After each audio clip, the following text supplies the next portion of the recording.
Hey everyone, it's T, and we are here to talk about Narcos. We're going to take a step back from Game of Thrones. We know we love it. However, we were all excited about Narcos and felt like we had to talk about it. So today, I'm going to let the ladies introduce themselves, and then we're just going to kind of just jump into it. We'll be looking into the chats to hear you guys' conversation, any questions, so you all are in the conversation with us. So let's just kick it off with Beauty Queen. Introduce yourself. Hey everybody, Monaro here. Thanks T for inviting me on this chat to talk about some Narcos. I'm glad to be here with my girls. What's up, B? What's up, AK? And to everybody in the chat, what's up? And of course, my conspiracy twin, B. Introduce yourself. Thank you. Allow me to reintroduce myself. It feels good to be here, right? With no type of fur at the moment. So it's cool. We're gonna talk about Narcos. Narcos is crazy. If you have not checked out Narcos, I don't know what you're doing with your life. Anyway, and then maybe fix some things. Right. You should. It's awesome. It's an awesome show. Can't wait to get started. Yes, Narcos is a great show. And I couldn't do a stream without Kingston, who has not seen the show, but it's not a stream unless she's here. So, Kingston, introduce yourself. I'm not supposed to be here. I have no clue what this show is about, but I always like gangster shit and just hanging out with my girls. So I'm just here to be here for absolutely no damn reason. So, hi. All right, so now the crews introduced themselves. So let's just start talking about Narcos. It kind of starts off with Detective Murphy, who's the blonde dude, who starts to kind of let us know what 1989 Colombia is like. So I can say the first time that I actually got hooked on this show was the first episode when they had the nightclub scene and they just lit it up, and then you find out that they're kind of mixed with the police in there. And once I saw that, I was hooked. So I guess the first question is going to be, when did you get hooked on this episode? Like, what part was like, all right, I'm not going anywhere. This is my life. Let's kick it off with Beauty Queen. I'm gonna say when Murphy had called and said and kind of gave them that tip that those two gangsters were gonna be inside of that bar, and when the guy said he's calling me, he knows what that means, right? I'm like, what the heck are they talking about? And when they came in and they just like shot the whole club up, I'm like, what the hell is going on? What did he just do? And then from that point on, it was like trying to figure out what the hell was going on. I mean, I didn't even think about it even being about Pablo Escobar. I was like, yo, what's this? What's going down? And then I got hooked.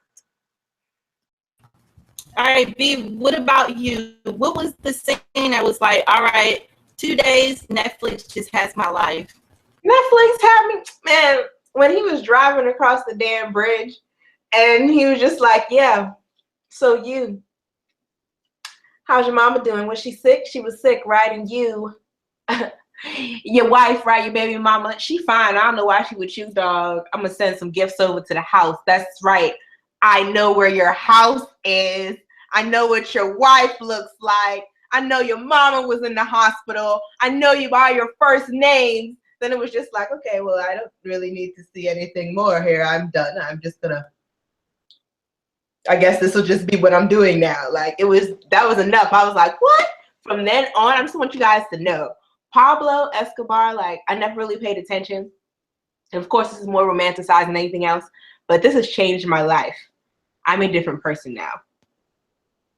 This has changed me. I'm changed.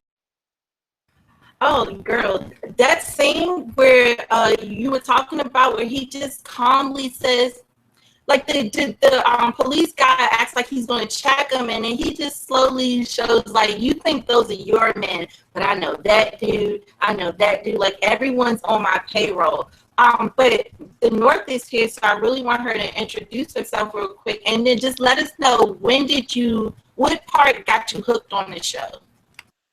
Hey, can you hear me? Okay. Hi, everybody. Thank you, T, for the invite. I love chatting with you guys, and this is my new second favorite show. I missed a little bit of the intro while I was logging in, but I super duper loved that part that I think Brittany was talking about, where he was getting caught by like the customs people.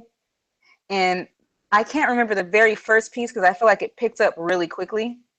But once I got over the cop part not being the main portion and saw how Pablo was like a low key G, he was like real calm and like reminded me of a Bruce Bolton type. Like he never really got angry early on, and he was real calm. And he said like, Julio, I know you. Your daughter's name is, Susie. And your son goes to such and such school. And he's like, and your other one's at her mama's house. Like, he's like, and your mother lives in such and such province. So he basically was like, before you guys even stop me, I'm 10 steps ahead of you, and I will kill your whole family if you don't just let my pickup truck go by. In a nutshell, that was also an epic moment. There were so many, but that was one of them where I was like, I got to stay watching him because his intelligence is off the chain. And this is pre-technology. Like, how did he do it? So that's my piece. Yeah, like I knew about Pablo Escobar just because I always tell people, if you love this show, then you will love Cocaine Cowboys 1 and 2 because you hear his name mentioned in the Medallion cartel whole thing. So one thing that I really liked about the show is the characters. You have some wild ass characters, and I know we're going to dive into Pablo basically the entire stream, but there are some other wild characters. You had first of all, Penna, who I will most likely probably be calling Oberon, just because I'm with faces, not names. And you see how he's kind of good, but then he's a lot of corrupted a little bit because he was also given, vital information that got a lot of people killed. So I want to know, besides Pablo, because I feel like Pablo was basically everyone's favorite character, what other characters in the show did you really enjoy watching? Mine would have to be the Mexican, the one who was really crazy. He was the one I think that was doing the emeralds at first. He was importing that, then he got into the game and he was knocking everyone off. And let's not even talk about that scene where he was shot down. His kid was shot down in that cornfield, I think it was, or something like that. Crazy. He was my favorite character, even though he was a horrible person, but he was like off the chain. So who was your favorite character? I'm gonna switch it up and I'm gonna start with B. I liked his wife, and I know that's crazy because it's not like she played like a huge role, like as far as I guess you would say action, and it's not like she had a whole lot of screen time, but she was just so down. Like, you don't even understand. She was so down, even after all the cheating and everything. Ooh, and if you would see how she just carried her ass. How, like, after everything, because all right, there's this part where the news anchor lady is sleeping with Pablo. And so the news anchor lady kind of shades her and is like, oh, yeah, you should just go home or whatever. And Pablo's like, yeah, you're pregnant, go home or whatever. So when she puts 2 and 2 together, the next time she sees that, listen, shade. You hear me? Like, I don't even know what shade is in Spanish. Somebody help me out, but that. She was throwing a lot of that. Like, damn, it was good. Like, I really liked her. I can't stand his mama because obviously everything is her fault. Like, none of this would have even happened. Like, this is ridiculous. Like, oh, wow. We will get into the relationship with his mom because his mom blew every piece of life that I had. She blew me. We will definitely go in on her like Catelyn. She's going to get that Catelyn work tonight. I don't care for her, so I'm with you on that. Beauty Queen, who was your favorite character besides Pablo? Carrillo. I love that dude. He was like, he gave as good as everybody was getting, to the point where he had Pablo shook. Like, Pablo was really shook about him, to the point where he had nightmares about Carrillo. So, and you never knew what he was gonna do. He didn't take no shit. If you didn't come through, guess what? You're expendable. Sounds like he can Varad. VAR is right there. Wait, I got another Scared one. as hell. He was worse than that. Go ahead, B. Cockroach. No, that's hilarious. Cockroach. Cockroach, like the fact that he even got out of that first situation where they lined up all those people and shot him and he played dead. He's a smart dude, but still, like, I still can't believe he got out of that situation. And then I think he was like the main supplier to everyone, like Pablo and all of them. They were into like exportation, you know, with TVs and stuff like that. So he wanted basically their connects to get stuff into the States. So he's basically the one that kind of started all of this, because he brought all of these different cartels actually into the mix. North, who also was your favorite character besides Pablo? I do want to say after this we're going to get into the corruption and we'll talk more about the colonel. Okay, guys, I had so many favorites. Damn it. I did love Carrillo. I also liked his cousin because his cousin was like mad down for him. But for whatever reason, his name was escaping me. I love the show so much and I absorbed it so fast that the character names haven't stuck. I kind of liked watching all the little henchmen do their thing. And like Kika, even though I was mad at him at certain points, like Kika, I was like, you know, they were cool. You could see their evolution as they were becoming tough. But yeah, Carrillo was my first one. I also may or may not have had a crush on him. And I loved Oberyn off top because he's Oberyn and I was waiting for him to have a Dornish accent, but I was down with the Mexican accent. That worked for me. But I guess other than the gangsters, I also love the cops, both cops. I wasn't buying the blonde guy at first as far as being a tough cop, but as the story went on, I understood his passion for it and I was totally into both sides. Like, you're rooting for the criminal, but then you're still like, the cops have a point. He's murdering people and he's crazy as hell. There was so many characters to like, and I did like Tata. I'm not like one of the people that love the wife that sticks around like an idiot, but I also can respect that she was there for her husband and she called that chick out like, don't you ever disrespect me with that thought again. She's lowborn. Yeah, I do have to say that seeing Oberyn on this show, and I'm going to call him Oberyn because that's who is imprinted in my head that he's Oberyn. But I was waiting for him to say, "You murdered her." You killed her. Like, wait, he's not going to say that. That never happened here. I do that with all like characters that characters from one show. It's like, what are you doing here? I call the Punisher from Netflix Shane still. I'm like, Shane, so this is what you did. You left Walking Dead and started shooting people. Okay. But yeah, let's talk about the corruption, because there was a lot of corruption. You see that the DA, they had kind of brought in the colonel. I'm gonna just call him the colonel because I keep forgetting his other name. But they introduced the colonel and let him be lenient towards getting results and information about Pablo, and it worked because it did get Pablo shook. And we know at the end he got, Pablo went crazy on him. He shot him like 9 or 10 times. Like, he needed to make sure this man was dead.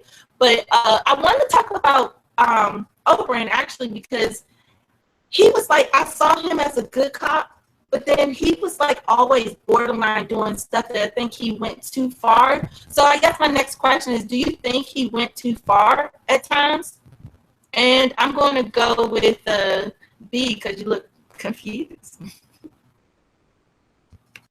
I think that like it depends like on how you're gonna look at it, like if whose side are you on, because like I guess Game of Thrones has done that, and studying history has done that, make me put myself in like who's whatever, because I understand he's like, oh, I gotta take down this bad guy. But at the end of the day, I mean, how bad is he really? Yeah, people are dying, but I mean, more people would die like of hunger and like maybe of starvation or killing each other or whatever anyway. He's able to like centralize all the narcos, really kind of put a tax on things. Like, he's able to process things. Things are safer. People have jobs. He's making so much money that he's giving it away. It's great for the economy. I don't know.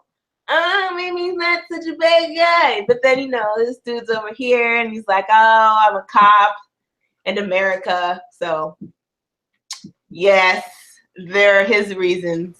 Yeah, I have to agree with that. Now, Kingston, she has not seen the show. However, Kingston, can you kind of tell us, based off of stuff you read about, like how they are over there?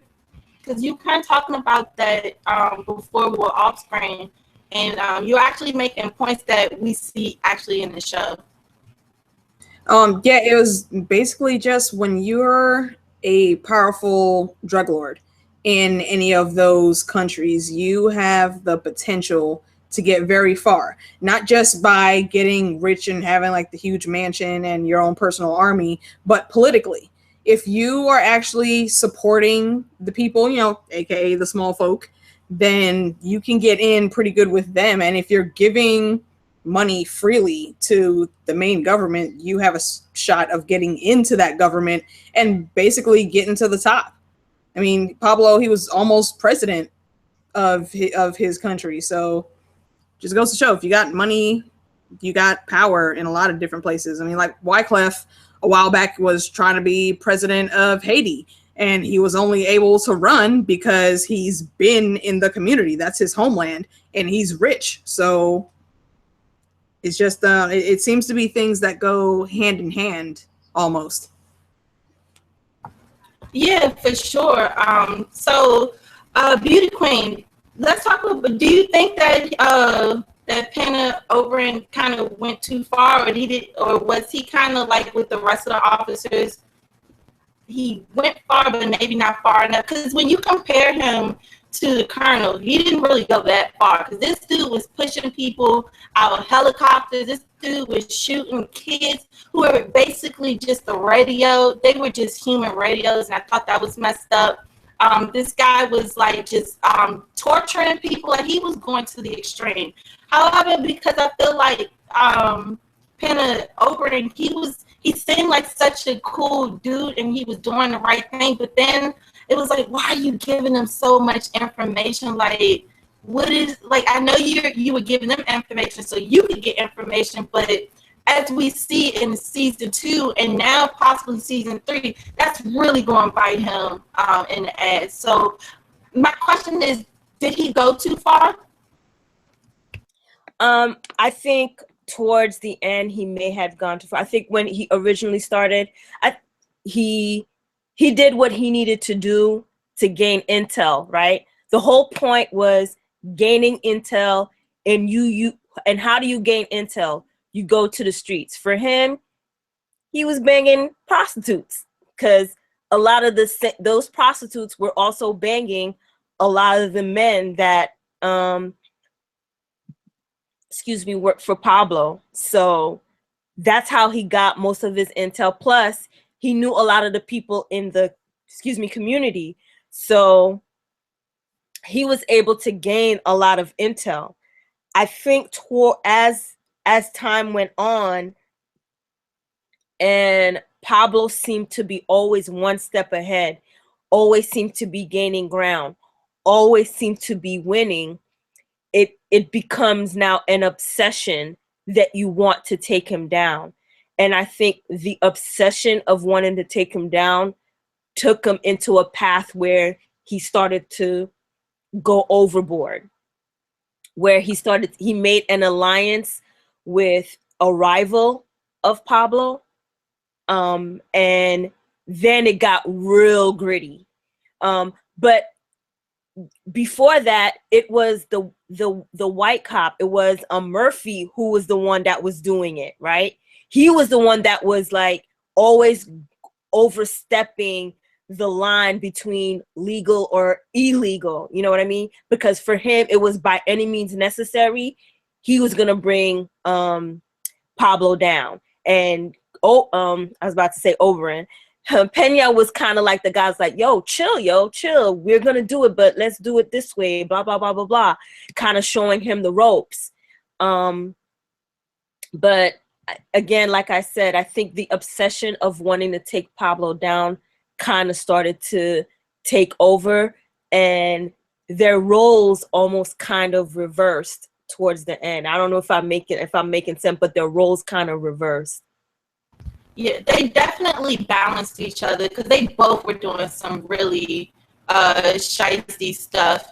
and they both kind of balance each other, where one might be doing some, they shouldn't be doing it, and then the other one was kind of like, no, let's get it back on track. And then you kind of see them where then it was over and kind of going too far, and then you had Murphy be like, what are you doing? So I like the balance, but for some reason I could not stand Murphy. He just got under my skin, and I think it was more of not how he pursued Pablo, but more of his home life and how he was treating his wife. I mean, because he was putting her in danger, and then they had the kid, and then she had to leave, which I would have done too, because you can't know in Colombia, especially first season, she would have got like that. Like in Colombia, I felt like Pablo could touch anyone. So North, the same question, did Penna did he go too far?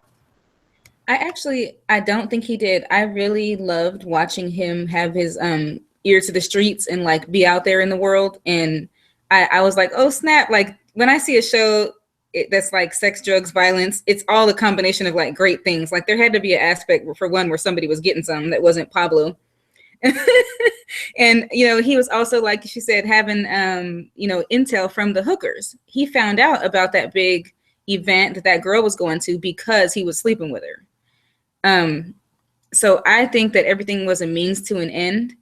And there was an interesting flip of Murphy being the guy that was doing too much, and then Pena being the guy that was doing too much. By the time he was doing it, Carrillo was back, and they're both like freaking out, like this guy's doing too much. Like everybody got so invested in it, and Pablo was just laughing in their faces. So I can respect their American interest of it, like they were trying to stop the drugs from going to the States, and it was a really big deal for the DEA. So I loved it. Only thing I thought was he shouldn't have given that information to Judy. I think that he played himself where the criminals had an upper hand on him. And I know we're not at that yet, but that's where I thought, dude, do what you got to do to get little bits to get what you need, but don't give the whole damn thing up to where you're about to be convicted. So that was the only part I thought where he started to go overboard. Yeah, I agree with you on that. B, did you have anything else to add? I just wanted to say that, sorry, there's like something flying and I can't get it and it's very small. But I was talking about Murphy, I guess, well, for the most part. I wasn't talking about Pena. Sorry, see, names. But the blonde guy, I was saying, it was just like, okay, he's really just like, all right, America. And the other one too, because the DEAs are really like, okay, we're doing this like for America. But they both crossed the line. I actually didn't answer the question, so I went to now. I feel like they both crossed the line. But I feel like, I guess what I'm trying to say is at the point at which you start colluding with like a freaking militia or military force, right? To like take out a drug dealer, like that's like, no, and I get it. Like he's the head of this like huge drug cartel. Get it? All right, Pablo Escobar. Okay, I get it. But dude, like you killing as many people as Escobar. Are you trying to have, you know what I'm saying? You're colluding with freaking militias. So that was a little, but I mean, I guess you had a whole other family of people that was colluding with a militia to try to get, like everybody tried to, like, then the family started like a little fake militia thing, right? So everybody tried to do something, I guess. But that, I feel like for a cop, like, and you're not even really for this country, like, technically, right? Like, you're a DA for America, right? Like, you're not really, and you just over here fucking shit up. Is that not, was he a law enforcement? Like, you're not supposed to be doing that, I don't think, but that was the point. Because I feel like there's a line, and once you start dealing with, like, local jungle militias and stuff like that, that's probably when you crossed it.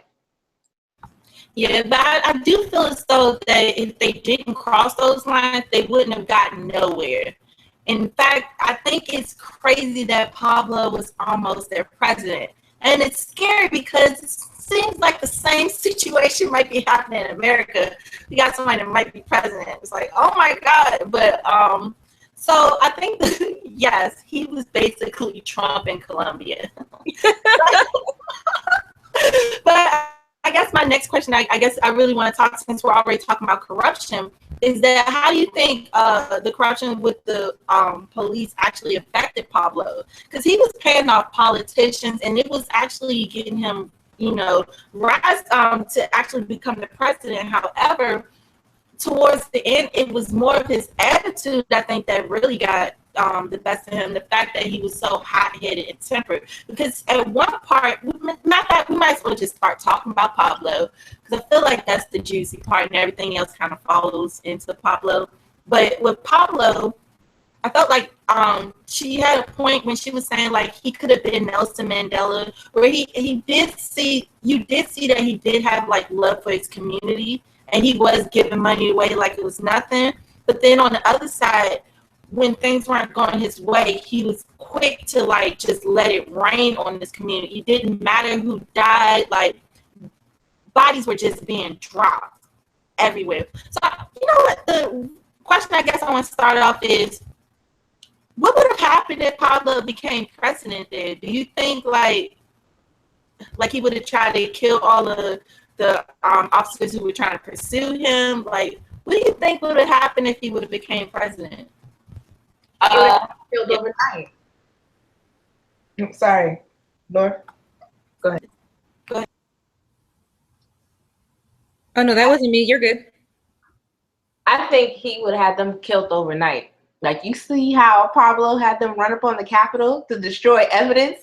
He staged a coup to destroy papers. I want y'all to think about that. He took over the Capitol. That's like me being like, you know what? I want my transcript out of Howard University and want it out right now. I don't want nobody to have no records. And me taking a militia, right? And storming Howard and burning it to the ground. Like, that's what he did in the middle of DC. Like, that's what he did. He did it by himself, like, to destroy evidence for a trial. So I believe you me, I fully believe that in the event that he won the presidency, before they even swore him in, like, yes, I am Pablo Escobar, I'm going to protect this country, he'd be like, what? I'm president? What?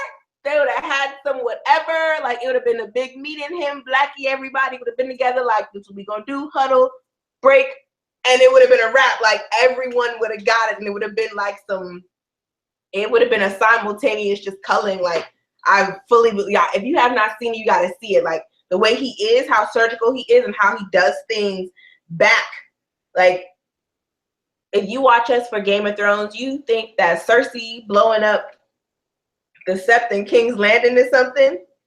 This fool do that like every week. Like, he's just like, I'm just gonna blow it up. At one point, he was just blowing up like all the pharmacies of like a rival family. Like, it didn't matter. It's just, I don't know. I don't want to take up the whole thing, but I feel like he'd murder everyone. Everyone with whole families overnight would be ended. Whole entire families. You know what?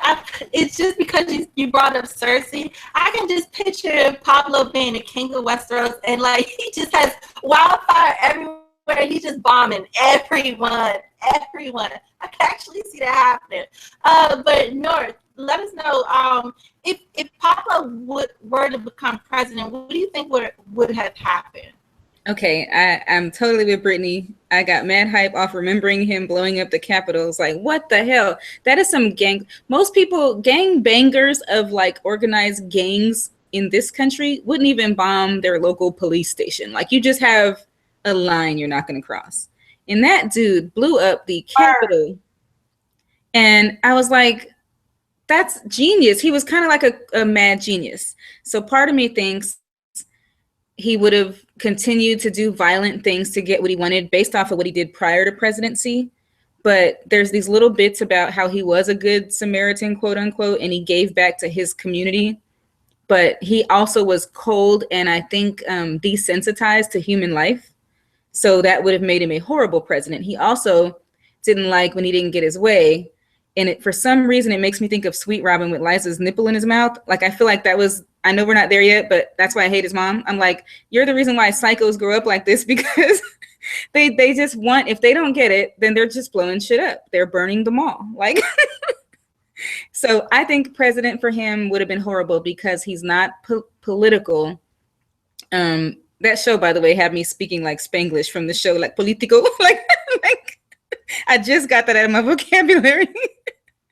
I also love the subtitles, but he wasn't political. He had high ambitions. He was on his little finger, but he was more of a hood dude who needed to be like enacting violence to get what he wanted. He had no political skill set. He would have been a Colombian Trump faux show. He definitely would have been Trump for Colombia, but I think that he had the passion to and he had the love for his community, but it's kind of like a Jackal and Mr. Hyde type of thing where he's this caring, compassionate person who cares about his community, and then it's just like, oh no, this is this murderer who will kill your whole family within a snap. So Beauty Queen, same question. If he were to become president, what do you think would have happened? I'm in agreement with what everybody said. That reporter, who was it? That woman that he was sleeping with? I can't remember her name. Anyway, we'll call her Valentina for now. She pinned him really correct. She said, "You're like a little boy who threw a tantrum because they wouldn't let you into their club." And that's and when his, I guess we'll get to it, but his mother told a story to Tata. She told him that she had sent him to school and there was a little girl at the school that teased him about what he was wearing, right? And so she went out and stole him some clothes and sent him to school the next day. So I think his whole thing was about being accepted by those who didn't think he belonged. And so he reminds me of Walder Frey, right? I'm nothing, I become something, and now that I have the money and the riches, I can now be a part of the club. But yet I still can't be a part of the club because you still think I'm nothing. Well, I'm gonna show you I am something. And I think him becoming president will be about him still proving to everybody else that he belongs in the club. It doesn't matter how he got there, but now that he is there, he still belongs in a club. And I still think those on the outside would have still been trying to figure out a way to overthrow him, and it would have been just him trying to maintain power. You actually make a really good point, because I do think that his mom played a huge role on the way he is, but I also think his dad. So we might as well just kind of jump into the personal side of Pablo, not the drug side, because I feel like the drug side, we all know he went crazy, and I know we're going to dive into that, but he did have like a weird relationship with his mom, and we kind of saw it towards season 2.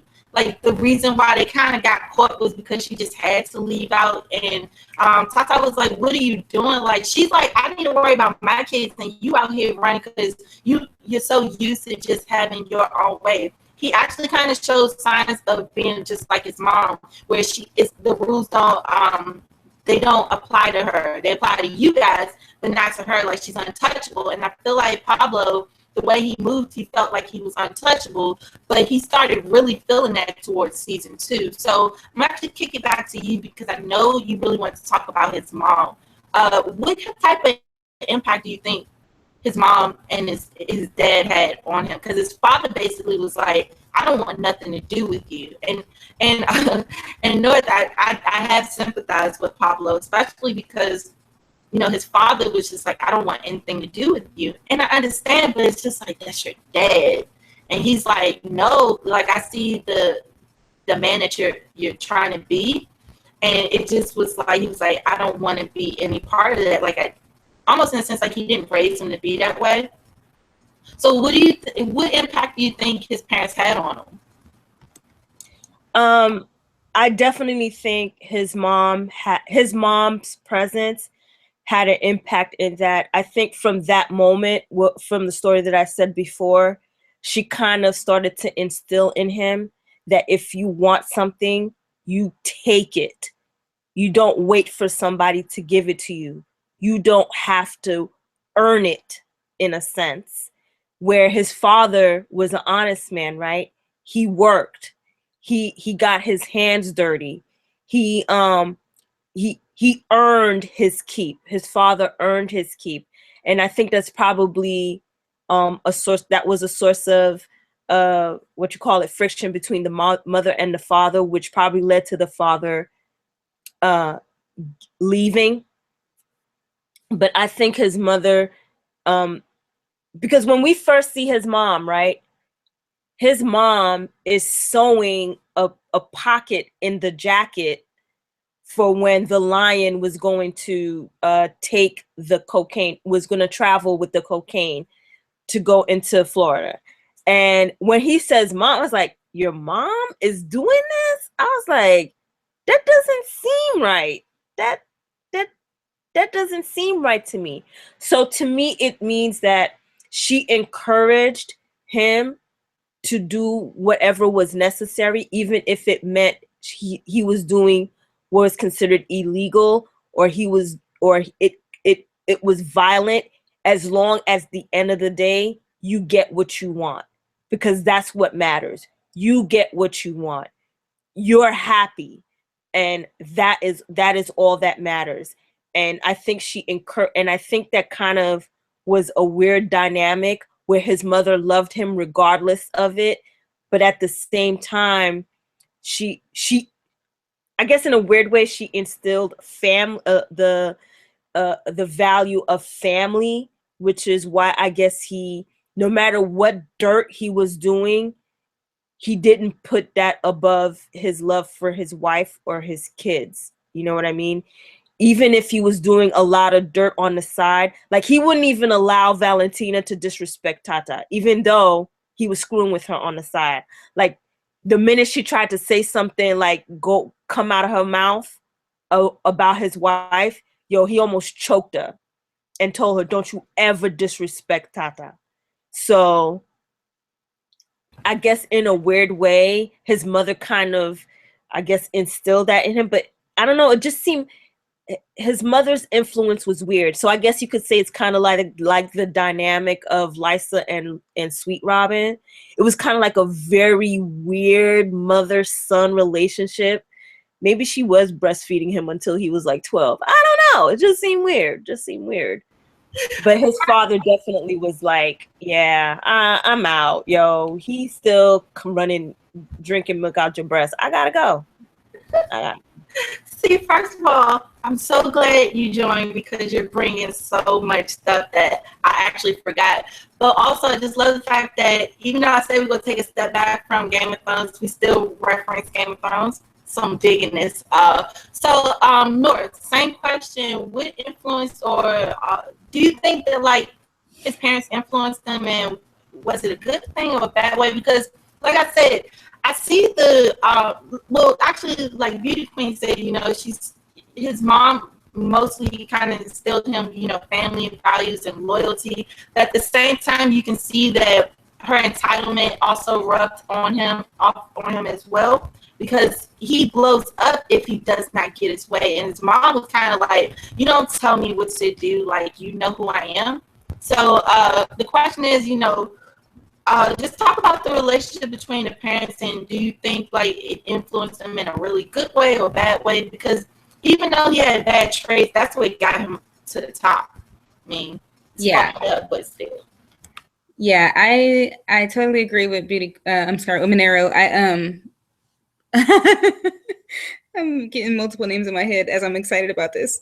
I think the mom did keep him on the teat too long, and he was like, it was like ambitious poor people are harder to like pull in than a entitled rich person who always had it. He was like triple an entitled rich person who always had it because he wanted it. He continuously wanted it, and nothing was ever enough. And I think that was a result of his mother giving him. And that story she told Tata was the show telling us why he was the way he was. And then when his dad comes into play, I think that's where Pablo got his justification. I work hard. I run this business. You're not running a business. You're killing humans so you can stay rich and have a power play. You're not doing what daddy tried to instill in you, but you flipped it to what works in your head, and you flipped it to what your mom said, whatever, as long as you attain your goal by any means necessary, basically. I feel like is what she taught him. And that's basically what she told Tata. She had no qualms about it. She's like, I stole the shoes and we've been straight ever since. Like, that's when he found out we see each other. We know we're the same character, you know, like the same personality. I also hated, so definitely his parents influenced him. I don't think it was a good thing. He was already a sociopath. He might have been lighting cats' tails on fire when he was a kid. His mom's like, it's okay. It's all right, son. We didn't need that cat anyway. But also I hated her behaviors, and they just compounded why he's the way he is. Like when she went to church, I was like, is this bitch really going to mass? Like, you really just can't wait till next service. Like, so that's all I got to say about that. She's continuously showed us why he's the way he is. Stubborn, ambitious to a fault, and will do anything to climb over anybody to get what he wants. Yeah, I have to agree with you on that as well. I think with Pablo, I think he did believe it. To be honest, it is hard work to be like a drug cartel. You got to keep track of this person's name and who his mama is and his kids, and then what you pushing out, what you supposed to be getting back in. Where did you hide your money at? Where's this person at? I mean, in his head, it could be like, look, I am managing a business, and at one point, he was about to be president. Like, this was in his grasp. He knew the right people to connect to, the right people to bribe, and the right people to kill. So, in that sense, and as fucked up as it sounds, he was kind of a businessman and working hard. It just wasn't good. So, B, same thing. What influence do you think his parents had on him? I don't want to talk about the influence. I just want to say I hate his mom. Can I just talk about how much I hate his mom? Right. I don't want everybody already made your points. Fine, okay. Like there was good and there was bad. Okay, and they see each other and having to work hard and pour this. All right, we got it. You had to go en masse. Go for it. Why? Everything happened because when you watch this, it will suddenly dawn on you that were it not for his mother going to mass that day, none of this would have happened. We probably still have Pablo Escobar somewhere freaking, you know what I'm saying? Instead of him finally getting locked up. Like, oh my gosh, getting killed. Oh my gosh. I feel like so much of Narcos. I feel like she's the mom that, she would do anything for a kid, but she really screwed up her kid. Yo, Tata's brother ended up dying. And just remember, just before that, he was telling her he was telling Tata how they needed to leave. Like something was up. They needed to leave in that scene. And she decides that, I'm going to go to mass. Nothing's gonna happen. I'm gonna go pray. And then she comes back and they were like, yo, you left the Holy Ghost? Of course I left. See, nothing's wrong. 2.3 seconds later, yo, we got a dip. I was like, a lot of people died too in that scene. A lot of people died because of her, because she couldn't. It's the same thing with her son in season 1 when he was in the prison and he just kind of went off because he was locked up still, even though he was living a good life. He was living better than me, I can tell you that. But he was living a good life in that jail. And it seems like it's the same thing where he was still giving you a decent life, but you just had to go out. You had to be seen because that's your town and stuff. It's crazy, but you're right. That broke my heart because he kept on saying, look, we need to get out. We need to go. I mean, like, I understand that this is your man, but if this was true and he really loved and cared about you, he would want you to get the hell out of here. And he did. I'll give him credit for that. But he put his family in such a bad position. And it was just messed up that he was trying so hard to get his sister and his niece and nephew out of it because he knew it was just bound to happen. So, yeah. North, you want to go off on her as well? Yeah. I never liked her. Anyway from the beginning. Secondly, Tata didn't like her ass, and she should have been slapped her at least once or twice. I would would have have stayed in her damn lane. But I would have snuck her. Yeah. All right. Yeah, you got to. She was a crazy old lady. And then you got my brother killed for real, so you can go to church. And my kids almost got shot. And then we're gonna cry in the car, and you're looking around like you don't know what the hell just happened. Like she was in the car, it was like she didn't have enough remorse about it for all the stuff that just happened. People could have been hurt, and somebody died. Her brother had just showed up there, and he died.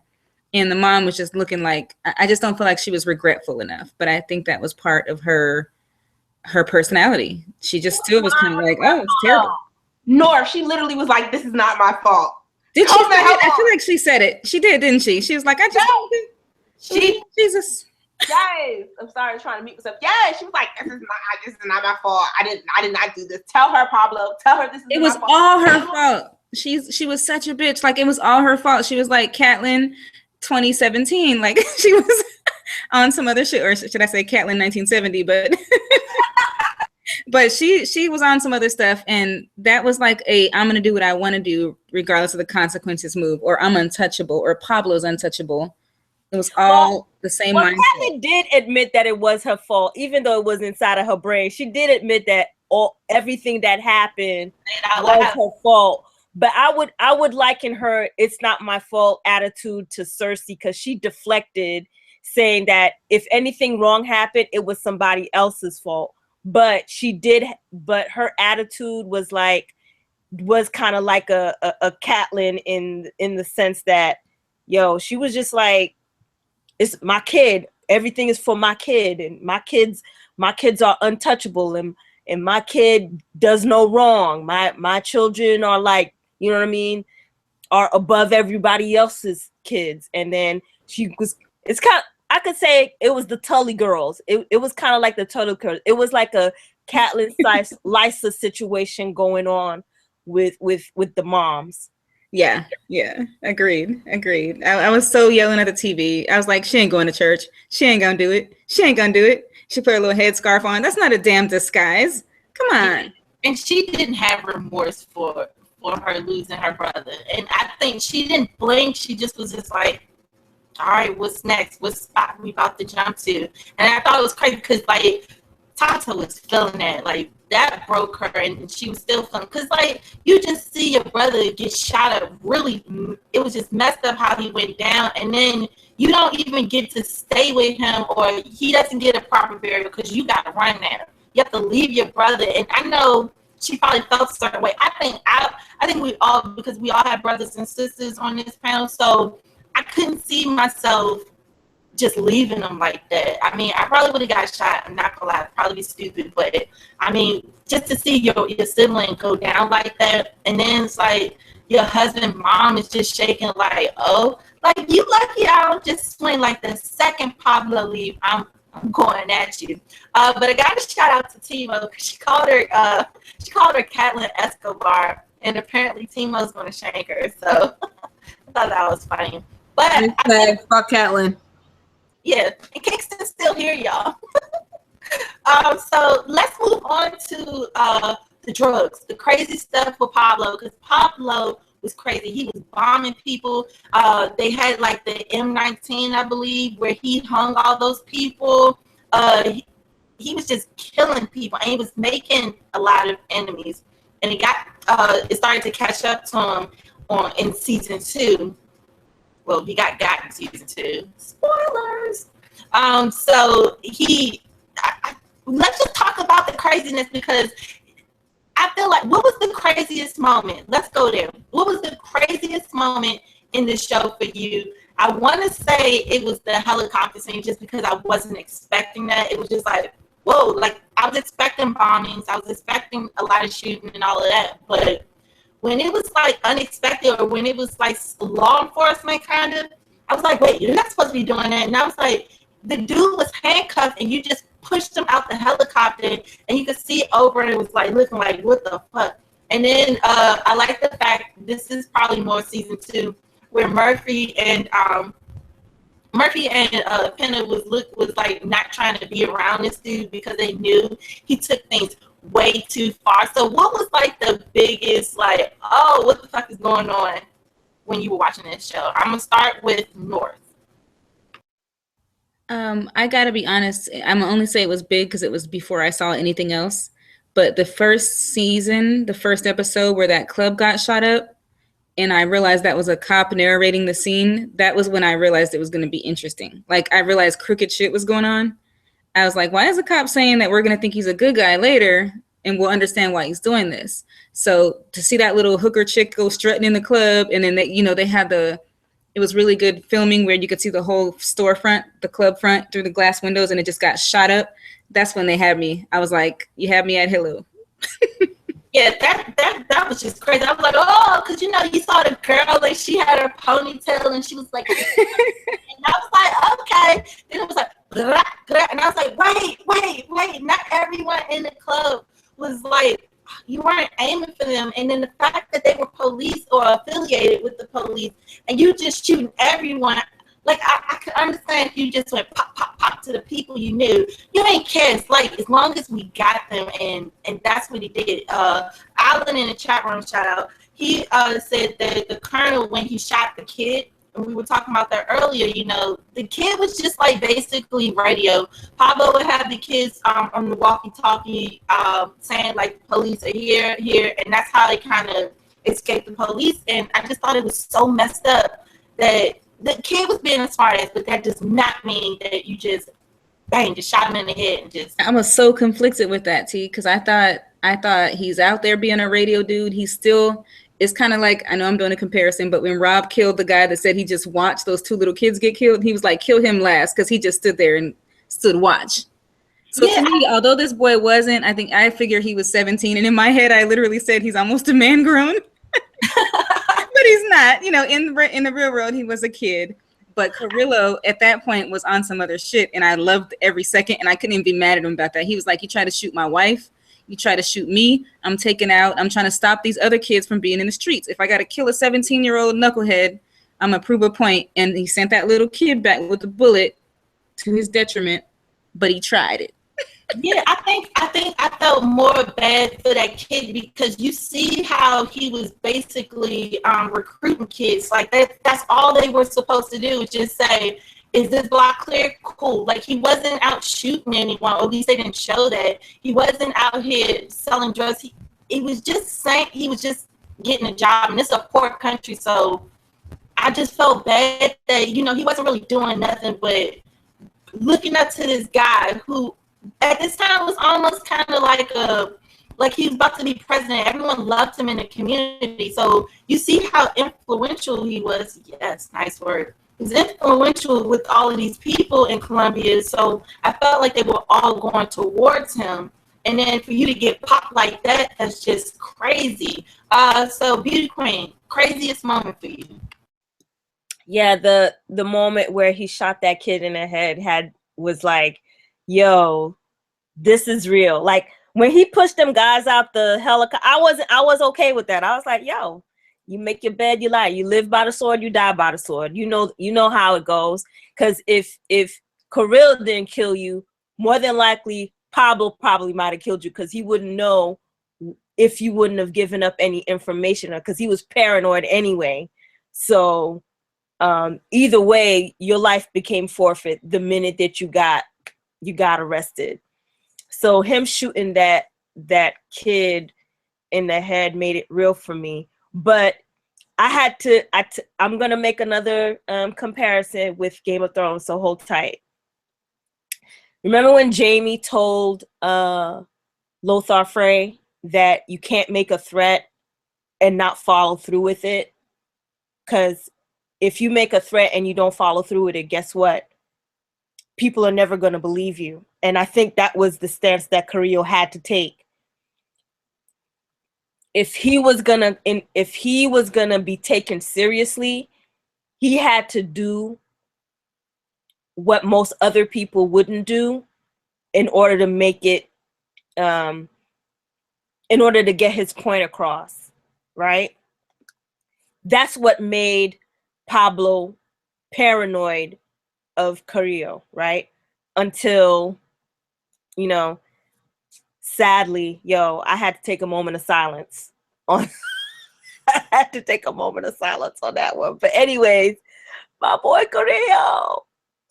But he was effective because the minute he came back, he was straight handling business. Like all of operations were coming down one by one. Like he was really stealth in how he handled everything. And unfortunately for him, he caught Pena at a time where Pena was at the time when he was he had already started doing them under dealings with Judy and the fat boy. So his judgment was off. His judgment was way off because he should have just walked out when he had the chance, and because of that, Carrillo ended up, because Carrillo asked, "Hey, do you trust this girl?" Like when he got the story from that other girl, he's like, "Do you trust her?" He was like, "Yeah, I trust her." And see what that got? See what happened? So, yeah, that was real. That was the moment for me. I have to agree because I do think that they would not have been effective if they weren't corrupted or did things way outside the box. It's just because, like, to see, if you was to see that happening in America, you'd be like, what the fuck? Like, you just can't do that. Like, nah, but it's a different type of situation out there. So it's just crazy that it was just all this corruption. But, you know, it wasn't like Pablo was going by the rules. So they couldn't go by the rules either. So B, what was one of the craziest moments for you in this show? I still maintain the craziest moment is the fact that he took over the motherfucking Capitol with an army to burn evidence. What? What in the entire what? Like, I don't think y'all, I keep saying it because I don't think you understand the magnitude. Like, it was a lot. It was a lot. That's like going into DC and taking over the Capitol building and like kidnapping the Supreme Court justices and killing four of them. Like, and what's funny is he did that while he was in hiding somewhere, like in the bushes. Right, like this is all satellite phones and fake. Like this isn't him sitting there on the ground like you attack this and you attack. Like they had it on the news. Like he's sitting here watching what he has wrought on the damn news. Like, yeah, I know Pablo's crazy. Like what? Come on. Yeah, there were a lot of crazy things happening. Another crazy moment where it was just like, was the Mexican when he was basically when Pena was up in the killed everybody. Mm-hmm. When he killed everybody at that party, or was that cockroach, or was that was Mexican? Remember when he came in? He was like, "Hey, partner." He had to go. I understand that, but it was just crazy out because he was blasting a lot of those policemen. But it was just messed up because he had the car scene and he was still going, and then they shot up his kid, and like he was just it was crazy. And then you see Pena say light him up, and then that was it. But that was someone who had to go. But just seeing that, and it was just like whoa. Like I feel like season 1 was nonstop action. When I sit back and think about it, it was either someone's getting shot, someone's getting bombed, and the fact that Pablo he had so much influence. He had the ministership, and the minister actually was trying to go after him, and then he got popped. I saw it coming a mile away. I was like, yo, why do you got your windows open? Why aren't you riding with some tents or something? Like, why are you just like what's going on? Like, I was just screaming at my TV like, this is not what you need to be. And they lit him up. I felt like everyone that came after Pablo met their maker in season 1. And then, the aftermath. And then you see like other cartels, coming up in the game. And that's when, he started to get taken out. And they were coming after him because they were like, you know what? You're basically washed up. You got the police on you. You're not going to last that. But for so long. And so they were making moves even when he was still in high. And they was like, man, F him. They was killing some of his men. They was taking his territory. Like they were taking his connections in the U.S. and all of that craziness. So I'm not sure what else you guys really want to talk about, because I feel like we can go here when it comes to just this whole Narcos. So what's something that I don't think we've covered that you guys wanted? You guys said you wanted to cover Judy and all of them, right? Yeah. Let's not forget about his right-hand man, Gustavo. That was his cousin, Gustavo. I loved him.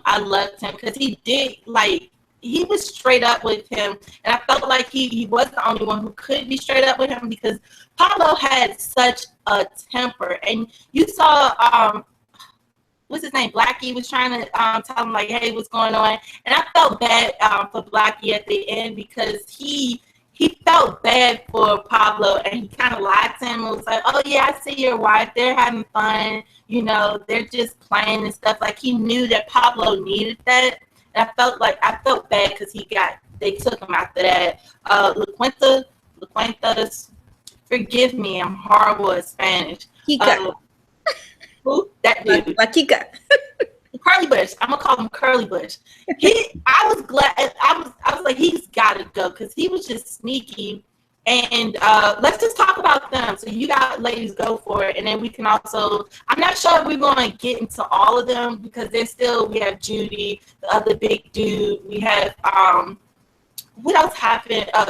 Basically the war against him once he left the prison, when he went to prison. So I feel like we're going to probably have like 10 more minutes of this, and then we'll just do a part 2. Are you ladies down for that? Yeah, Definitely. You know, and it's getting a little late, and you know. So, well, you guys, let's just talk. Let's end this stream talking about his people. Let's talk about with like his group, like LaQuinta and Curly Bush, Blackie, and all of them. And I think we'll get into Judy and all of them, because I know we have a lot to say about them. So I'm gonna kick it to Beauty Queen. Okay, so we had Gustavo, who was his cousin. They grew up together. So that was his right-hand man. And so Gustavo pretty much was like his operations officer, and he handled all of the numbers.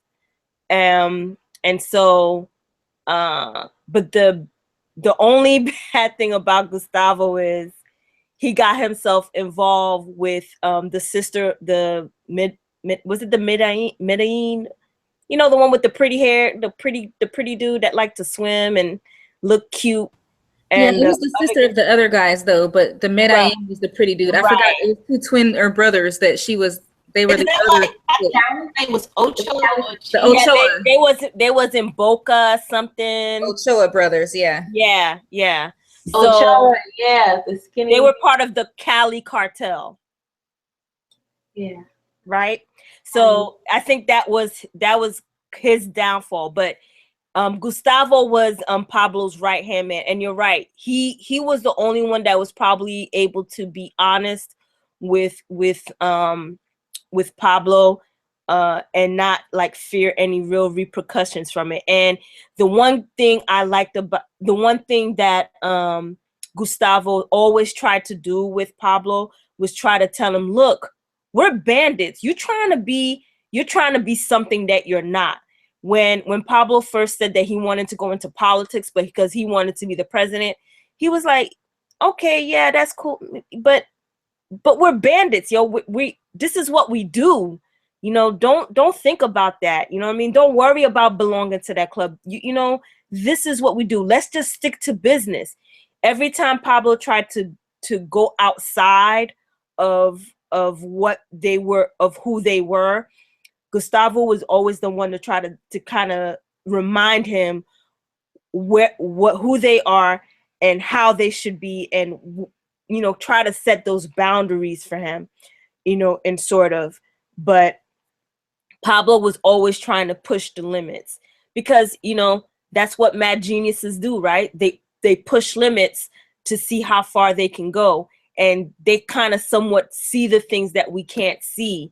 And a lot of times those things actually end up working out for the best, right? Then you had Lakika. Lakika was like straight crazy.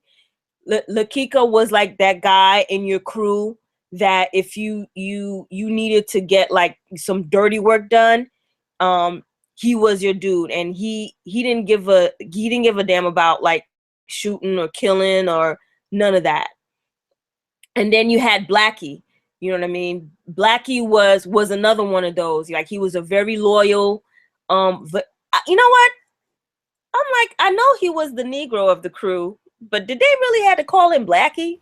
Yeah, Just saying. Like, I was thinking the same thing, but in a lot of Latin cultures, they when would call somebody's extra white, they're like ghost, or if they're skinny, they're flaca. So of course he's the darkest skinned dude, he's Blackie, and I was like, damn man, why are they playing him out like that? But it was like a term of endearment to them, and he felt like their brother, but it was very politically inappropriate. Yeah, I was like, I thought about that. I was like, yo, but he was a loyal soldier. Most of Pablo's crew, he instilled a lot of loyalty in everybody that worked for him. But you could see that there were some that kind of questioned some of the things that they had to do. And so you would see instances where people would they were like testing each other.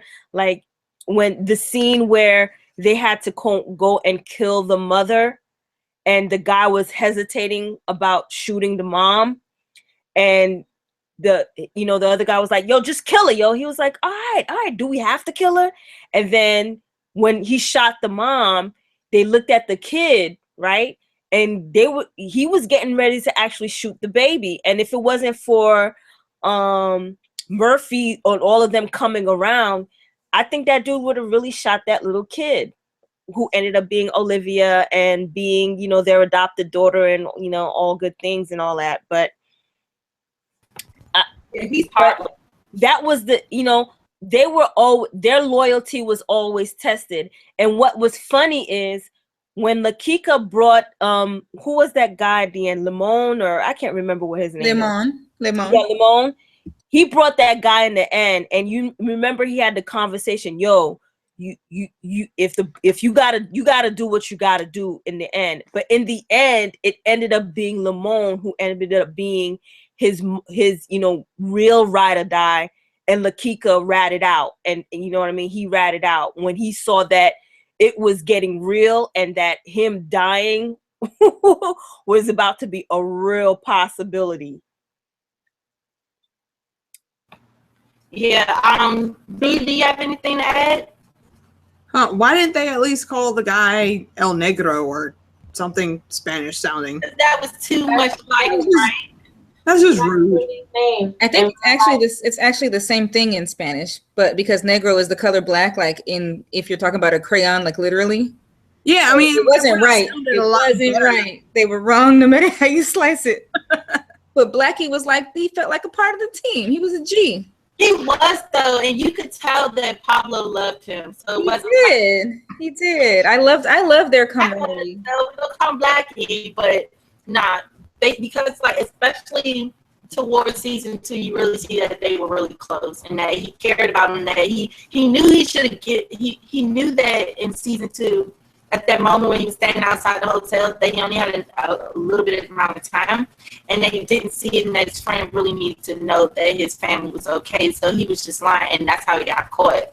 So it's still a good relationship, but it's a little messed up that they call him Blackie. But then if they called him, Negro, you'd be like, what? So what'd he say? What'd he say? And I like the way they refer to Pablo as Patron, or I mean the level of respect that, even though they were doing some really crazy stuff, but the level of respect that they had and love that they had for Pablo, you could see it. You could see it how they interacted with them, and how he interacted with them. So I almost got sucked in and bought into it. And I'm like, they can't be that bad. Like, they're all right. They're making money. What are you gonna do? I try to justify a lot of things. That's why I love this show. It did a Game of Thrones number on me with making me agree with violent, horrible actions because of I like a character or I'm about that life mentally if I wasn't a person who had to go to jail for doing those things.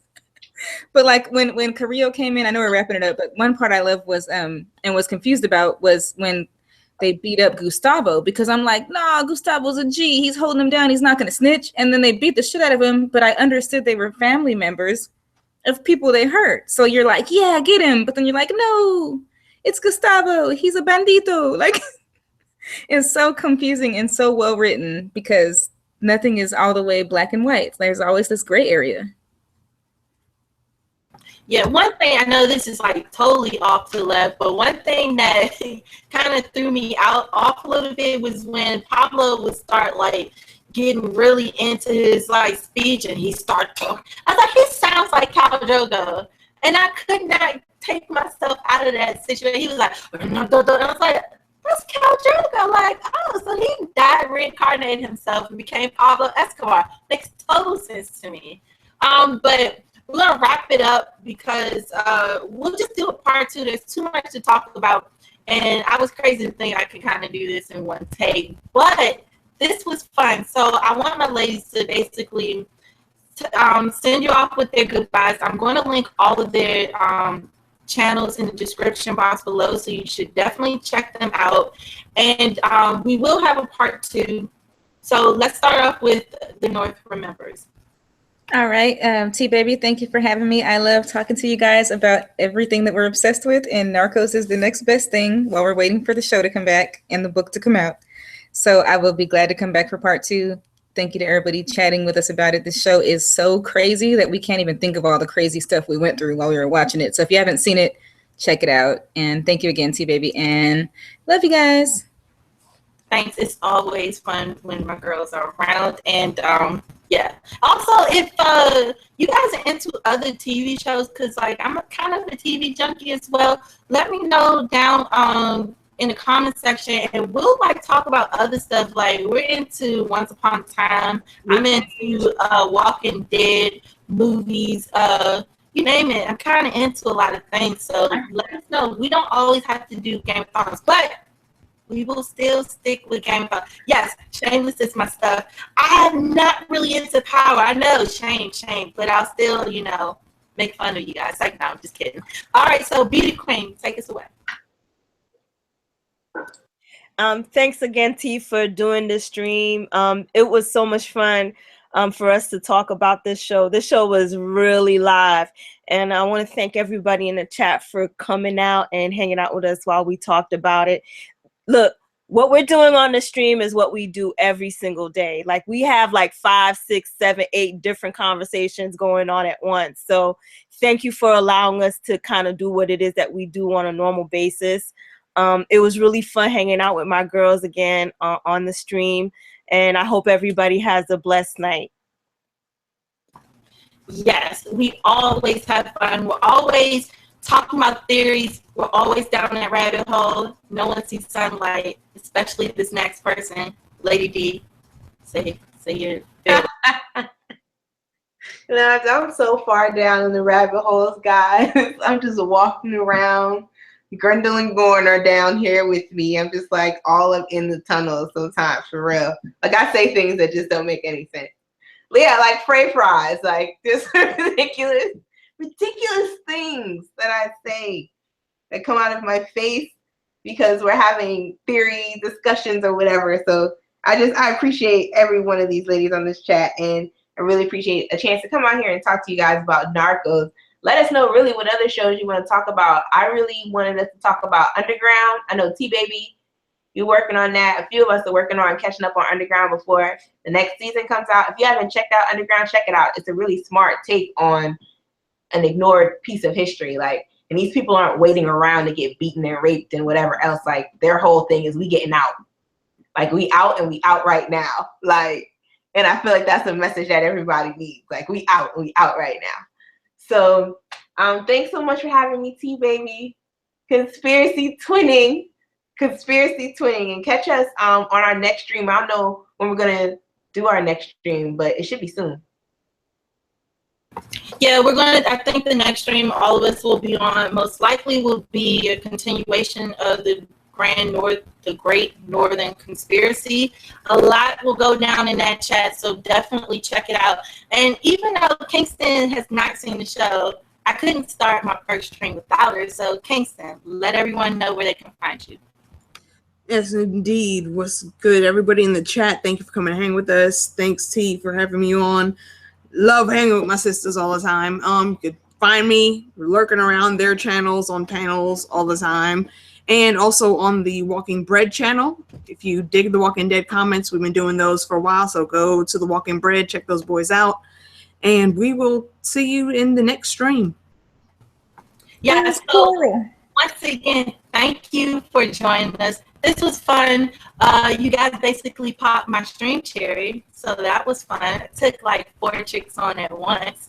But we're just going to say goodbye to you guys. Thanks for coming. Thanks for, listening to us ramble about a show that we were just slightly obsessed with while we waited for Game of Thrones.